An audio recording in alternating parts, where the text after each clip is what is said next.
What is going on, everybody? It's your boy Chae Cole, and I'm super excited to get into this episode. So let's get into it. So we're kind of building upon last week's episode with a kingdom burden. I really want to show you one example, really, to help push you and help you understand and give you a complete picture of what I mean by a kingdom burden. Because as we talked about last week, sometimes we look at these burdens that the Lord gives, or we look at burdens in isolated from the Lord or God, and we think that a burden is a bad thing. But no, sometimes a burden is a God thing. And so really, to speak into your life and to speak into what God is calling you to do, what God has placed inside of your life to do, I think there is a call to action that we have to accept and realize as we matriculate through life, and all the giftings and the callings that is on our lives. And so when you start to think about how do I move, how do I operate in this gift, in this calling, start with what has God, or what keeps you up at night? What problem do you see in the earth? What void do you see in the earth? What piece or component? And this can happen in your job. This can happen in your churches. This can happen in your families. As you start to see, you start to recognize certain things irritate and aggravate you that some people just walk on by. But no, you have to say something. That is a kingdom burden. That is the place in which God has graced you for. Some people are more gifted in terms of hospitality, and they like things in order. They like to make sure that the people are fed, that the people are treated with hospitality and things of that nature, where others are more organizational based, and want to make sure that everything is in order, everything is neat and tidy, right? And others just want to make sure that the presence of God, if we're in the church, right, that the presence of God reigns, rules, and abides in that place. And so when you look at the different giftings, when you look at the different callings that are on our lives, it's not that anyone is higher or lesser than another. It is simply that God has given them a burden that is different than ours. Right. So there's diversity of gifts. There are diversity of different things. And I want to show you an example that really sticks with me as I think about, some of the burdens and some of the things that God has placed inside of my life. Right. So when you think about Nehemiah, right, he rebuilt the wall of Jerusalem. Just in case you're not familiar, he rebuilt the wall of Jerusalem. And for those who are familiar, we're not going to talk about the actual rebuilding of the wall. We're going to talk about how he even gets there. Right. So when you look at Nehemiah 1, I'm paraphrasing. You can look at these scriptures. So Nehemiah is listening in Nehemiah 1. He's listening to some people talk about what has happened to the city, and he's in great distress, and he starts to mourn, and he weeps to God, right? He prays, he fasts before God, because now he's saying, I don't want my people to go through or experience such a thing. I take pride in where I'm from. I take pride and ownership in my people, right? So that's all Nehemiah 1. It is his prayers, right? His prayer unto God. And so in Nehemiah 2, there's a sovereign setup for him to address this call to action into the burden that God has placed inside of his life, right? And so in Nehemiah 2, the king, Nehemiah, was a cupbearer, and so he has a position of authority. He has a position of rank, of status in the kingdom.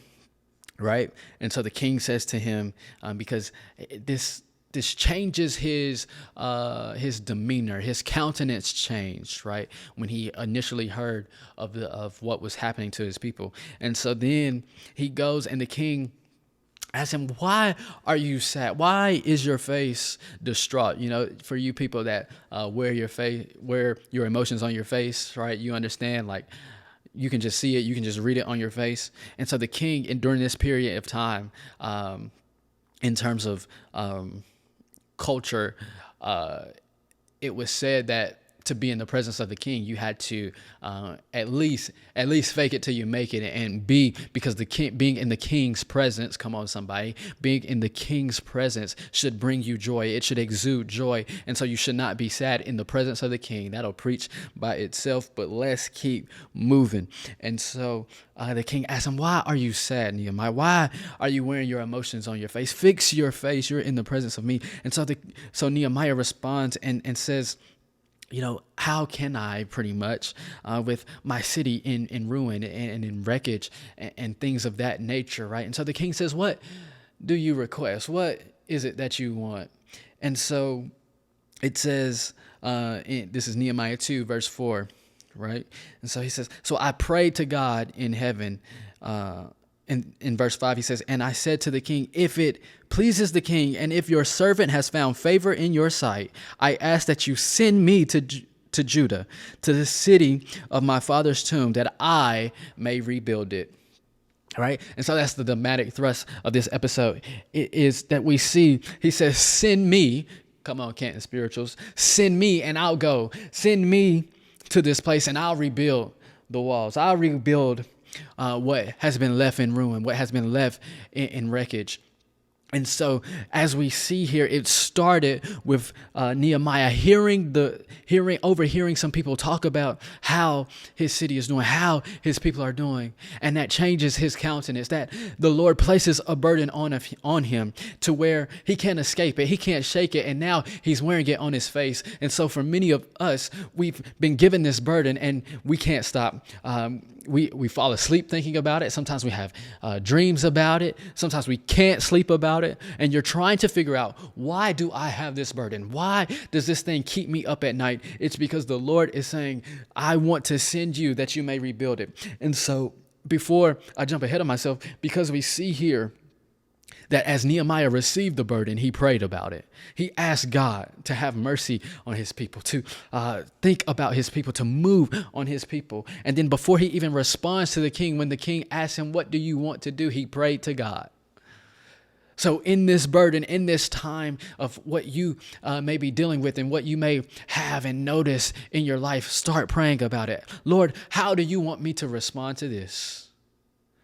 How do you want me to go about this?" And the Lord will provide the answers that you're looking for. The Lord will provide the skills, the resources that you need. "Lord, you've given me a burden. I've got this vision. I got this vision to go to other states. I've got this vision to pull up at different places. I've got this vision to start this business. I've got this vision to start this YouTube channel. I've got this vision to help my hometown, to help my community. But Lord, how do you want me to handle this? How do you want me to go about this?" That is the kingdom burden.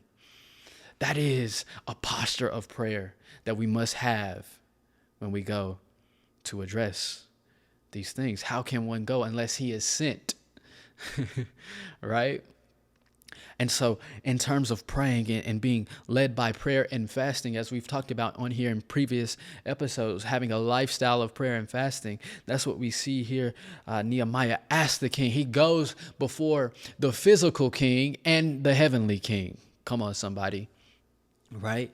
Because as I said, when he entered into the king, the physical king, the natural king's presence, and the countenance was distraught, the king says, "Why are you sad in my presence?"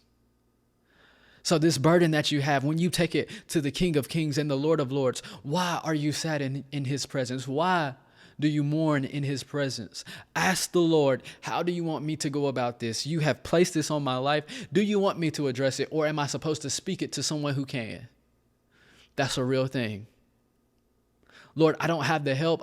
Don't worry about those things, because I won't go here just yet or in this episode.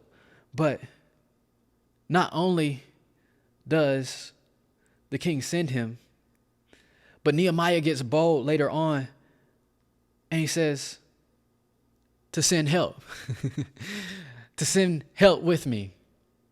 Right? So I have a sneaky suspicion that if you just take it to the king, if you just take it to the Lord of Lords, if you take it to him, to God in prayer, Not only will he send you, but he'll send you with help. He'll send the provision that you need. He'll send the resources that you need. Just make yourself available. This is a call to action. Whatever God has placed inside of your life, whatever God has gifted and birthed inside of you, whatever he's expecting out of your life, this is your moment. This is the time to step into it, to go to God in prayer, to know that God is sending me to do this assignment. God is sending me to go to these people. God is sending me to do this thing, to accomplish this work in the earth. And not only is he going to send me by myself, he's going to send help with me. He's going to send the provision that I need. He's going to send the resources that I need. So be encouraged. Be of good faith. I hope this episode inspired you, encouraged you. I'm hyped, y'all. I can't wait to see all the great things that will be birthed out of a call to action. So that's going to do it for this episode. As always, make sure you like and subscribe to the podcast on whatever podcasting platform you're listening to it on. Follow us on Instagram and Facebook and TikTok at Cole Therapy. Subscribe to the YouTube channel. Leave a like, leave a comment. Did this episode bless you? Did this episode touch you? Drop what you're believing God for, the resources, the assignment, the call to action that God has birthed inside of you. And so that is going to do it for this episode. As always, I appreciate everyone that tunes in, that listens, that supports this channel, this podcast, the IG, Facebook, any way that you support, even your prayers. I greatly appreciate it. And so that is going to do it for this episode. Until next time, I'm your host, Chae Cole. Peace.